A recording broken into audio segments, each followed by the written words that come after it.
ये 2 दिन के लिए स्थगित की गई है। कहा जाता है कि कोई भी व्यक्ति कैसा था, क्या उसकी किस तरह का जीवन उसने जिया, वो इस बात से पता चलता है कि उसके अंतिम संस्कार में कितने लोग उमड़ते हैं। और जिस तरह से जैसे ही कल खबर आई अब्दुल कलाम के नहीं रहे हमारे बीच, उसके बाद जिस तरह से पूरे देश में शोक की लहर दौड़ गई है, उससे ये बात पता चलता है, एक बार फिर से पता चलता है कि किस तरह से लोकप्रिय थे। उनकी लोकप्रियता जो है वो राष्ट्रपति बनने से पहले ही काफी मिसाइल मैन के तौर पर काफी लोकप्रिय हुए थे। जब राष्ट्रपति बने वो तब भी उन्होंने बहुत राष्ट्रपति भवन के दरवाजे, कहा जा सकता है कि एक तरह से उन्होंने लोगों के लिए खोल दिए थे। राष्ट्रपति भवन का जो एक बहुत औपचारिक माहौल होता है उसमें उन्होंने कई परिवर्तन किए थे।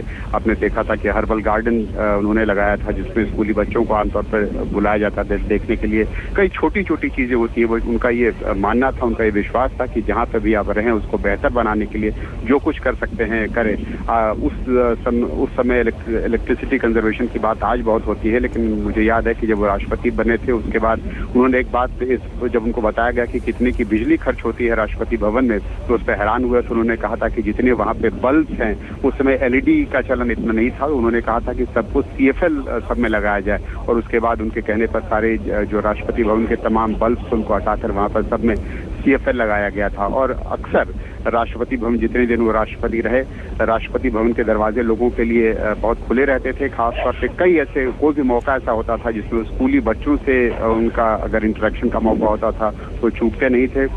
कई बार स्कूली बच्चों के साथ उनकी मुलाकात होती थी और मैंने कई बार उनको देखा है कि स्कूली बच्चों से किस तरह से, जैसे एक टीचर होता है उस तरह से घुल मिल जाते थे। और स्कूली बच्चों को वो कहते थे हमेशा, एक बात वो हमेशा कहते थे बच्चों से कि वो चाहते हैं कि उनका ये सपना है कि भारत जो है वो एक विकसित देश, डेवलप्ड कंट्री के हो जाए 2020 तक। और उनका मानना था कि भारत में क्षमता, और बच्चों को हमेशा कहते थे कि अगर आप लोग चाहोगे तो ये बिल्कुल संभव हो सकता है। उनकी जो अपनी किताब थी, जिस तरह से एक गरीब मामूली परिवार में पैदा होकर वो राष्ट्रपति तक का सफर उन्होंने तय किया, और उससे पहले मिसाइल मैन के तौर पर ख्याति पाई उन्होंने। अपनी किताब जो थी फायर ऑफ विंग्स, उन्होंने उसके बारे में लिखा था। बेहद लोकप्रिय हुई थी किताब, जो लोग थे अपने बच्चों को खासतौर पर खरीद के देते थे वो किताब पढ़ने के लिए। आप लोकप्रियता का अंदाजा इस बात से लगा सकते हैं कि कई भाषाओं में, भारतीय भाषाओं के अलावा कई दूसरी विदेशी भाषाओं में, यहाँ तक कि चाइनीज में भी उसका अनुवाद हुआ था। और एक उनकी जो किताब थी उसका लोग इंतजार करते थे, बेस्ट सेलर थे। एक राइटर के तौर पे भी बहुत सफल और लोकप्रिय लेखक भी थे कलाम साहब। तो आप अंदाजा लगा सकते हैं कि कितनी। यहाँ पर एक चीज़ मैं अपने दर्शकों को बताना चाहूँगा बालकृष्ण, और उसके बाद हम जाएंगे हमारे सहयोगी संजय ब्राक्टा के पास। रामेश्वरम, जो कि करीब 600 किलोमीटर दूर है चेन्नई पर, वहाँ पर कलाम साहब के घर पर अभी ही उनके जो रिश्तेदार हैं, जो उनके वेल विशर्स हैं, वो इकट्ठा हो चुके हैं। बाकायदा ये अखबारों में खबरें छप चुकी हैं वहाँ पर कि किस तरीके से जो ट्रांसपोर्ट के डिपार्टमेंट के लोग हैं वहाँ पर, जो अलग अलग प्राइवेट ट्रांसपोर्ट एजेंसीज हैं, उन्होंने कहा है कि हम चेन्नई से फ्री में लोगों को लेके जाएंगे रामेश्वरम, जिससे कि लोग उनके आखिरी पलों में, बल्कि उनके अंतिम संस्कार में शामिल हो सकें। रामेश्वरम में अपनी प्राइमरी एजुकेशन की और उसके बाद श्वार्ट्स हाई स्कूल रामनाथापुरम में वो चले गए। उसके बाद तिरुचिरापल्ली, वहाँ पर अपनी आगे की स्टडीज़ के चले गए। संजय ब्राक्टा इस वक्त हमारे साथ हैं। जी संजय।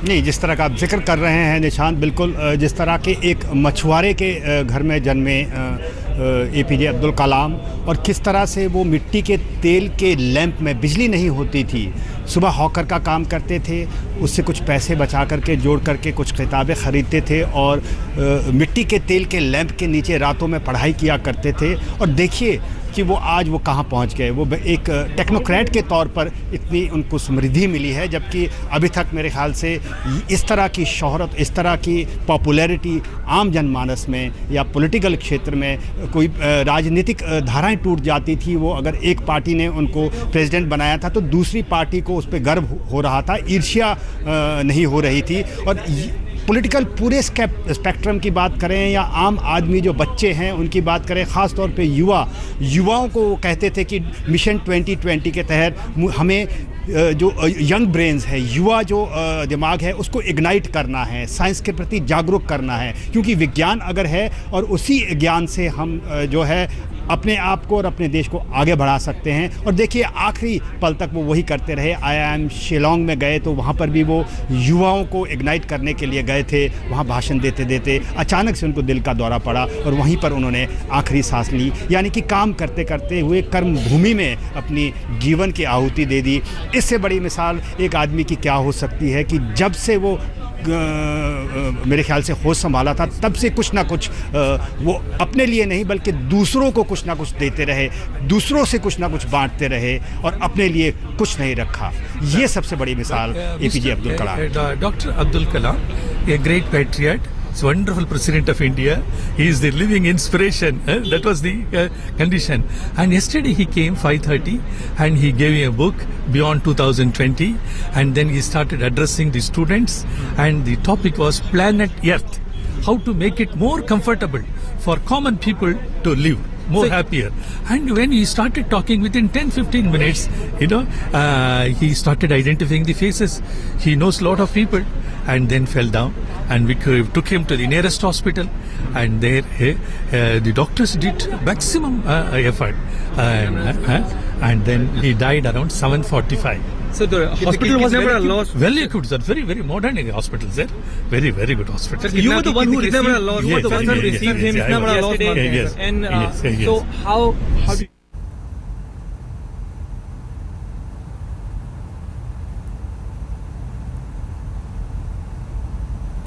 थोड़ी देर पहले हमारे सहयोगी संजय बरागटा बात कर रहे थे कि युवाओं के लिए कितना प्रेरणा स्रोत थे।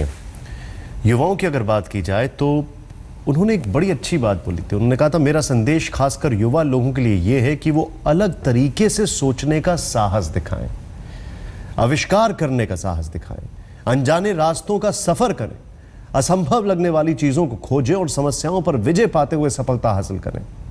ये वो महान गुण हैं जिन्हें हासिल करने की दिशा में उन्हें काम करना है। युवाओं के लिए यही मेरा संदेश है। अपना अंतिम क्षण, अपने अंतिम समय उन्होंने युवाओं के बीच में ही बिताए, युवाओं को यह संदेश देते हुए कि इस पृथ्वी को कैसे एक बेहतर जगह बनाया जा सके। किसी भी व्यक्ति का व्यक्तित्व, यह कहा जाता है कि उसने जो काम किया उससे पता लगता है और उसने कैसे अपने अंतिम क्षण बिताए। और ये चीज अगर डॉक्टर कलाम के लिए कहा जाए तो अपने आप में बहुत सारी चीजें बताती हैं। उनका ये कहना था कि जो लोग मन से काम नहीं कर सकते उन्हें जो सफलता मिलती है वो खोखली और आधी अधूरी होती है, जैसे आपस में कड़वाहट फैलाती है। अब यहां पर डॉक्टर कलाम का पार्थिव शरीर, ये एक खुली गाड़ी है जिसमें ले जाया जाएगा प्रोटोकॉल के तहत और उनके सरकारी आवास राजा जी मार्ग पर। ये देखें आप किस तरीके से उपराष्ट्रपति, राष्ट्रपति और प्रधानमंत्री ने यहाँ पर अपनी मौजूदगी यहाँ पर दिखाई और प्रोटोकॉल तोड़कर खुद राष्ट्रपति और प्रधानमंत्री मौजूद थे। कुमार विक्रांत, सीधे चलते हैं। हमारे सहयोगी मौजूद हैं राजा जी मार्ग में उनके सरकारी आवास पर। जी कुमार। जी विक्रांत, बताएं।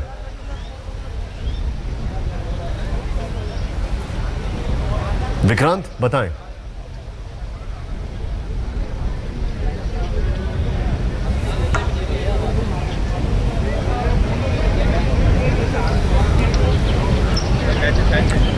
अगर कलाम साहब की बात की जाए तो आज इस वक्त हिंदुस्तान में ऐसा कोई नहीं है, दुनिया भर में ऐसा कोई नहीं है जिसने अपने शब्दों में कलाम साहब के लिए श्रद्धा सुमन अर्पित ना किए। ये जो तस्वीरें आपके सामने हैं, ये तस्वीरें किस तरीके से उनके पार्थिव शरीर को ले जाया जा रहा है इस खुली गाड़ी में उनके सरकारी आवास राजा जी मार्ग पर, जहां पर लोगों के लिए अंतिम दर्शन के लिए रखा जाएगा। अमिताभ बच्चन ने ट्वीट कर दुख जताते हुए कहा है कि एक बेहतरीन सोच वाले, नन्हे बच्चे की तरह सपने देखने वाले, साधारण जीवन व्यतीत करने वाले, सबके चहेते पूर्व राष्ट्रपति APJ अब्दुल कलाम नहीं रहे, मेरी दुआएं। शाहरुख खान ने भी सोशल मीडिया पर अपनी प्रतिक्रिया दी है। डॉक्टर कलाम के निधन के बारे में जानकर बहुत दुख हुआ, अल्लाह सबको शांति दे।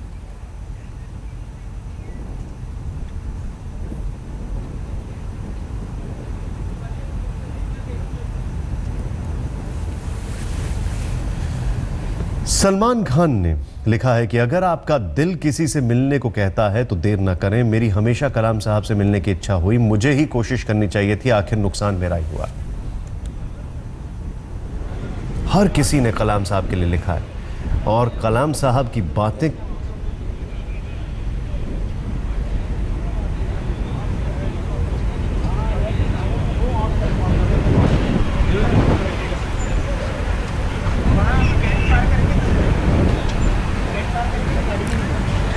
कलाम साहब की कहानी, कलाम साहब की जीवनी, रामेश्वरम से लेकर राष्ट्रपति बनने तक खुद गुलजार साहब ने अपने शब्दों में बताई है। इन तस्वीरों के साथ आपको सुनाते हैं।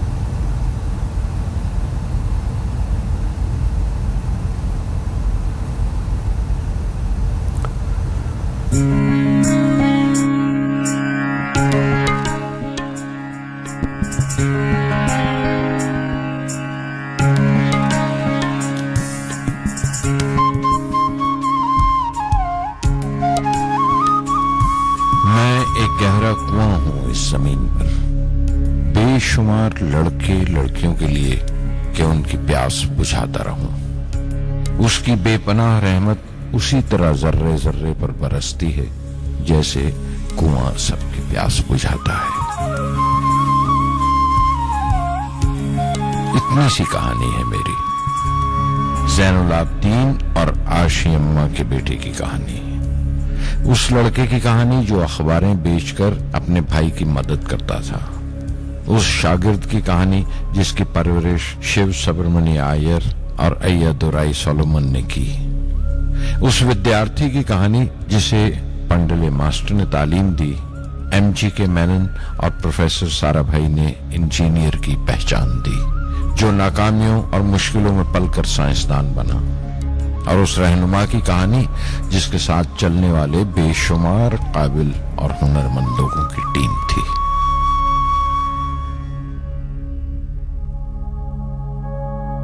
मेरी कहानी मेरे साथ खत्म हो जाएगी क्योंकि दुनियावी मानों में मेरे पास कोई पूंजी नहीं है। मैंने कुछ हासिल नहीं किया, जमा नहीं किया, मेरे पास कुछ नहीं और कोई नहीं, न बेटा न बेटी न परिवार।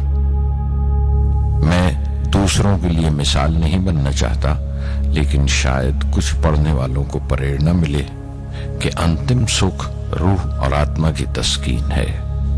खुदा की रहमत उनकी वरासत है। मेरे परदादा अबुल, मेरे दादा फकीर और मेरे वालिद ज़ैनुल आबदीन का खानदानी सिलसिला अब्दुल कलाम पर खत्म हो जाएगा, लेकिन खुदा की रहमत कभी खत्म नहीं होगी क्योंकि वो अमर है, लाफानी है। पूर्णमद पूर्णमिदं पूर्णात् पूर्णमुदच्यते पूर्णस्य पूर्णमादाय पूर्णमेवावशिष्यते। मैं शहर रामेश्वरम के एक मिडिल क्लास तमिल खानदान में पैदा हुआ। मेरे अब्बा ज़ैनुल आबदीन के पास न तालीम थी न दौलत, लेकिन इन मजबूरियों के बावजूद एक दानाई थी उनके पास और हौसला था। और मेरी मां जैसी मददगार थी आशी अम्मा। उनकी कई औलादों में एक मैं भी था, बुलंद कामत माँ बाप का एक छोटे से कद वाला मामूली शक्ल सूरत का लड़का। अपने पुश्तैनी मकान में रहते थे हम, जो कभी 19वीं सदी में बना था। काफी वसी और पक्का मकान था रामेश्वरम की मस्जिद स्ट्रीट में। मेरे अब्बा हर तरह के ऐशो आराम से दूर रहते थे, मगर जरूरियात की तमाम चीजें मुयस्सर थीं। सच तो यह है कि मेरा बचपन बड़ा महफूज था, मादी तौर पर भी और जज्बाती तौर पर भी, मटीरियली एंड इमोशनली।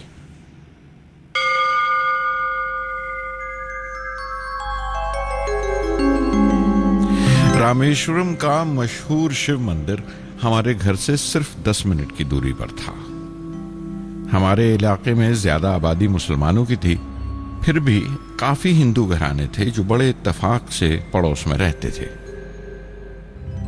हमारे इलाके में एक बड़ी पुरानी मस्जिद थी जहां मेरे अब्बा मुझे हर शाम नमाज पढ़ने के लिए ले जाया करते थे।